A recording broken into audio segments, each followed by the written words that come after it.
sexy now, bitch, I'm jaded.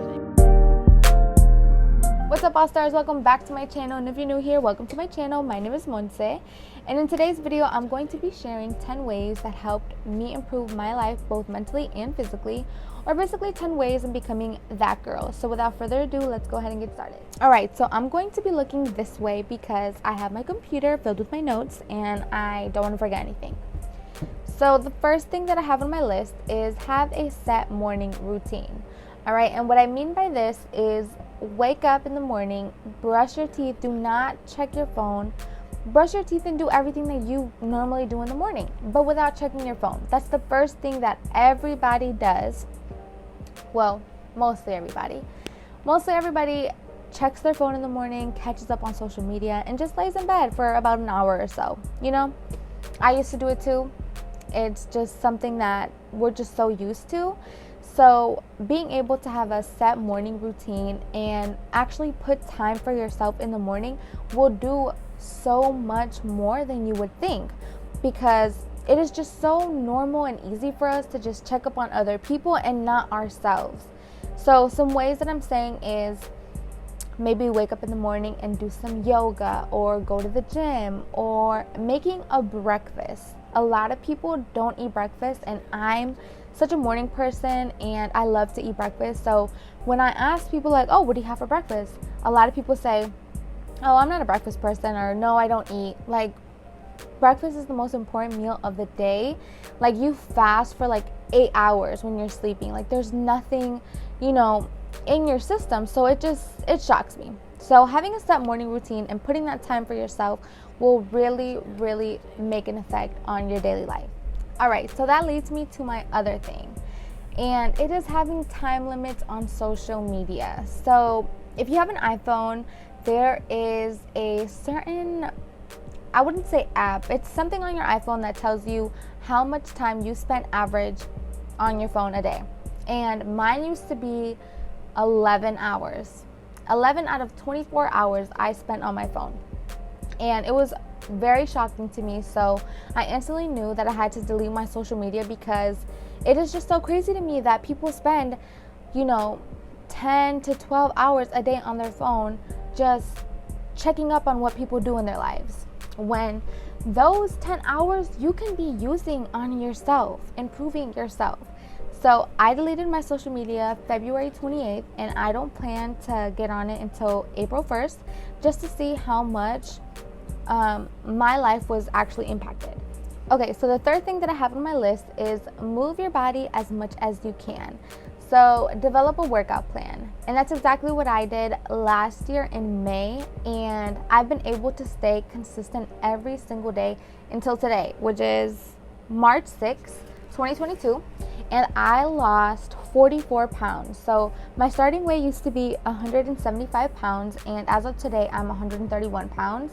And developing a workout plan really allowed me to stay consistent and have self-discipline.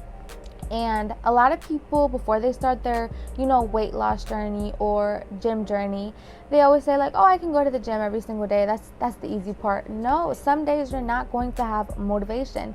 Some days you're not going to have good music.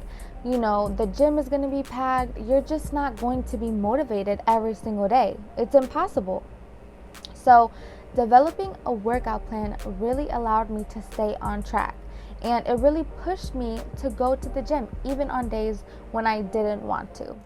Okay, so point number 3 leads me to 4, 5, and 6, which is drinking plenty of water, getting at least 7 hours of sleep, and eating good food. So back to drinking plenty of water, I tried to drink at least a gallon a day, which is a lot of water, but I divide it into my entire day. I wake up around 9 in the morning, and it doesn't end until 2 at night, 2 in the morning, because I work third shift. So, you know, that gallon it's the perfect amount for me. It might be a lot for a lot of other people because, you know, different schedules and stuff like that. So I would kind of just say drink at least 9 to 10 cups of water a day. And drinking enough water helps flush out toxins and waste from your body.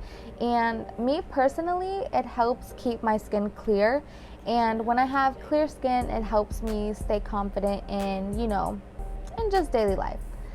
So my other point, getting at least 7 hours of sleep, it is not realistic. Sometimes I understand that because, you know, people have jobs, people have a life, and it can get hard to be able to, you know, sleep 7 good hours, but prioritize it. You know, take out things from your schedule that aren't really needed, that aren't really helping you. Your body needs rest. You know, it's the only thing that is keeping you alive. Give it the rest it needs. So basically, my 6th point is eating good food. Food is fuel, okay? Do not limit your daily food intake. I know that in today's generation, you know, it's so easy to want to have a slim body, but if you cut out foods that aren't good for you, like sugars and just candy and chips, like foods that are not good for you,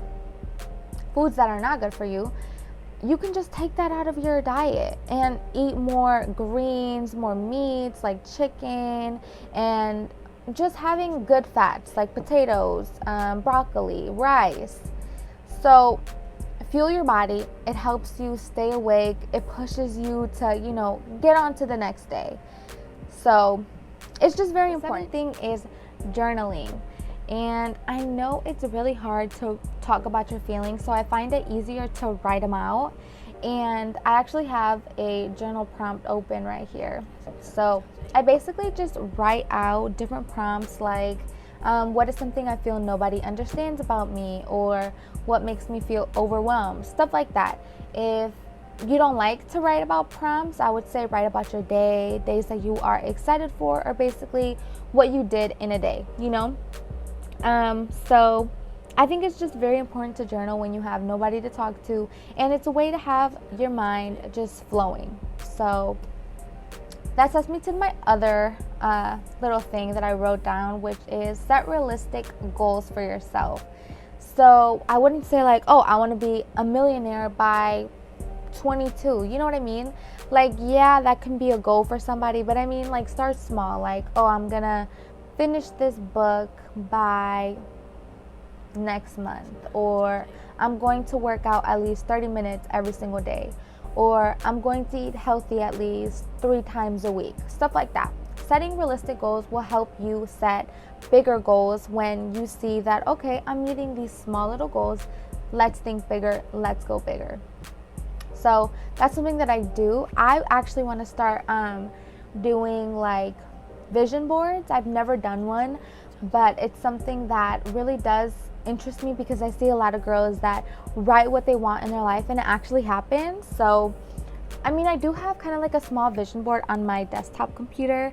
Like I see like Gucci and money and just like cute little pink apartments, and you know, it's important to be able to look at something, look at your goals, or look at where you want to see yourself like 5 years. So finally, the last 2 things that I have on my list is keeping your room clean. It is very important because, you know, when you come home from work or you come home from school and you're just overwhelmed, you do not want to go into your safe space and just see it all messy and dirty. It will overstimulate you. It does it for me. So I do try to make my bed every single morning, because if you have a clean bed, the room looks cleaner and it just looks put together. So it is better to just come home to like a clean space so you don't feel overwhelmed. And that leads me to my last point, which is having a self-care routine. So I know it doesn't seem like a lot, but it actually does so much for us girls. Like, having a self-care routine is important because it will help you feel more beautiful. So like washing your face every single morning, or exfoliating and moisturizing and shaving, stuff like that. It will help you feel more feminine and more beautiful. So having a self-care routine is very important. You can start small. You can start off by just washing your face, or painting your nails, or clipping your toenails, stuff like that. It is very important because, you know, if you don't feel beautiful, you're not going to feel confident into going out into the real world. All right, all stars, that was pretty much it for this video. Don't forget to like and subscribe, and I hope these 10 little ways can actually help improve your life like it did for me.